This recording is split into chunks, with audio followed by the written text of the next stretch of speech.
The mind. The mind is a wonderful thing, isn't it? Well, in English, this word means a lot because just one word, the mind, can give rise to the best expressions. And therefore, in today's lesson, I want to bring you the most awesome expressions with the word mind. Believe me, all these expressions are C1 level of English, which will take your English from level B1 or B2 to the C1 level if you know how to use them correctly. So let's take a look. The first expression is being of the same mind. Now, when there are two people and if they are of the same mind, what does that mean? It basically means that they have the same opinion as others, right? So when two people have the same opinion, in other words, they are of the same mind. You can say they are never of the same mind. So you'll always see them argue. Now, let me tell you, a lot of people who argue, there is a main problem behind it. The reason is that they are never of the same mind. They don't have the same opinion. And that is why they are always arguing. The next one is when engaging in teamwork, not everyone will be of the same mind. Well, that's a great C1 expression, isn't it? Well, talking about C1 expressions, I have something very interesting to share with you. Well, we have designed a smart English fluency course for all of you. What is it called? It is called Speak English Naturally. As you can see, this course has been divided into 3 parts. The first 2 parts have been curated by my fellow trainers Niharika and Christine, and the third part has been personally curated by me. Now, why is this course really important?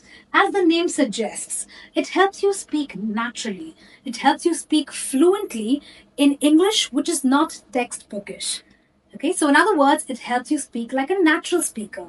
And therefore, we've come up with 450 smart English phrases that you can use in your everyday English. And of course, we've given you 1000 example sentences to help you use them naturally. Well, the best part about this course is that it is available on all devices, which means it is really accessible. In fact, I would suggest that you click onto the link in the description of this video. As soon as you click onto the link, it takes you to a web page which will have an introduction video which will give you all the details about this course. Like I said, it is a smart English fluency course designed to help you speak naturally. Alright, then let's come back to our C1 English phrases because that's what we want to learn, right? On expressions using mind. Our second expression is restate your mind. What does it mean to restate your mind? It basically means you have to stop worrying about something. So maybe you were thinking about something and you were worried about it, but now if someone's asking you to restate your mind, they're asking you to change your mind and move from a place of worry to a place of peace and relaxation. So, in a sentence you could say, when my mom said she'd finally reached home, it restated my mind. You can also say, if you're so worried, just do a health checkup. It would restate your mind. A lot of people are worried about their health. Well, you can restate your mind. You can stop worrying if you simply do a health checkup. As simple as that. Another expression with mind is having a mind like a sieve. I don't know if you've seen a sieve, but a sieve is typically used when you pour tea from the pot, the teapot. When you pour it into a glass, you have to use a sieve because it separates the tea leaves from the tea, right? So in other words, a sieve has got many holes in it, and therefore a mind that is like a sieve is a mind that is easily forgetful. Or anybody whose mind doesn't seem to retain everything in it, they are people whose minds are like a sieve. In other words, we are describing someone who is easily forgetful. In a sentence, you could say, John has a mind like a sieve. I have to keep sending him reminders. Right? There are people who are forgetful in our lives. You can tell them that they have a mind like a sieve. Or I can say, you forgot the password again. You have a mind like a sieve. Right? I'm sure all of you have come across some people who forget passwords. What's happening? They have a mind like a sieve. Our next expression, the right frame of mind. Okay, so our mind has to be right. The word right basically means that you are in the right mood to do something. You are able to do something because your mind is perfectly fine. In other words, you can use it in a sentence by saying, before you give your test, make sure you're in the right frame of mind. So, in other words, you need to be in the right frame of mind. You can also say, after hearing the news about her brother, she wasn't in the right frame of mind. In other words, when something disturbing, if we hear disturbing news, our mood sort of gets, we get become very depressed. Our mood gets spoiled. In other words, we are not in the right frame of mind. Anyway, let's take you to the next expression with mind, which is mind over matter. Okay, I really like this phrase, mind over matter. What does it mean? It means that you are referring to an ability to control physical problems using the mind. Now, the mind is a very powerful thing. Okay, that's true. In fact, you can control even physical problems by using your mind. Isn't that great? So, when you're in the right frame of mind, like we saw before, you can actually make sure that everything around you is perfect as long as your mind is very strong. That's what mind over matter really means. In a sentence, you could say, good health is simply a case of mind over matter. And this is actually true. A lot of illnesses actually start in the mind. For example, let's say if you are overly anxious, you're always worried. What happens? You may face stomach problems. Your stomach is always in a knot. If you are, let's say, very depressed, you may face other issues like back pain or several other issues. So, a lot of health problems are related to the mind. That's why we say good health is simply a case of mind over matter. If your mind is fine, everything is okay because your mind controls all the other physical problems. You can also say his life success is due to one simple principle, mind over matter. People who understand this principle, which is mind over matter, they are generally successful in their lives.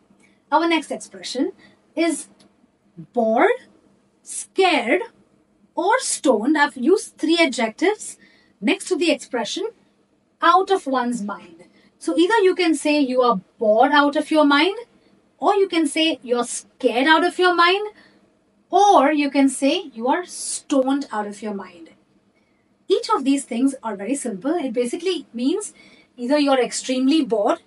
If you're saying you're bored out of your mind, it means you are very bored. If you say you are scared out of your mind, it means you are very scared. And if you are stoned out of your mind, it means you are extremely affected by drugs. The word stoned means to be drugged. So you've possibly consumed certain drugs, illegal toxic substances, and you are highly under the influence of that. Okay, so you can use either of these three expressions depending on your situation. Let's look at some sentences. I was bored out of my mind in chemistry class. I hate chemistry. I find it boring. I was bored out of my mind. I heard a terrible howl. Like a howl is a really big scream. I'm scared out of my mind. Okay, so when you hear a big scream, you're going to be really, really scared, right? Scared out of your mind. His blood tests revealed that he was stoned out of his mind. When you do a blood test, you can actually tell if you've consumed a lot of drugs or not. So his blood test definitely revealed that he was overly affected or overly under the influence of drugs. In other words, stoned out of his mind. Moving on to our next expression, which is have half a mind. Well, I don't know if we should have half a mind to do something, but what does it mean? It basically means you're angry, you want to do something about the fact that you're angry, but you're holding yourself back and you would rather not do it. Which means your mind is not fully decided about doing something. You're angry about something, you want to do something, but you're like, okay, I won't do it for now. You're kind of holding yourself back, right? A lot of us kind of wrestle with those emotions, don't we? We want to do something, but we're like, okay, let's not do it for now. So in a sentence, you can say, I have half a mind to tell her what I really think of her attitude. When you come across some people with an attitude, you want to tell them, but then you kind of like tell yourself, okay, you know what, I'm not going to say anything today. Let's just leave it. That's when you can say, I have half a mind to tell her what I really think of her attitude. Or you can say, I have half a mind to tell your father how you speak to me. Okay, which means I want to tell him because I'm really angry, but I would rather not do it. Not today. Okay, let's move on to our next expression, which is bear something in mind. Bear something means to consider something.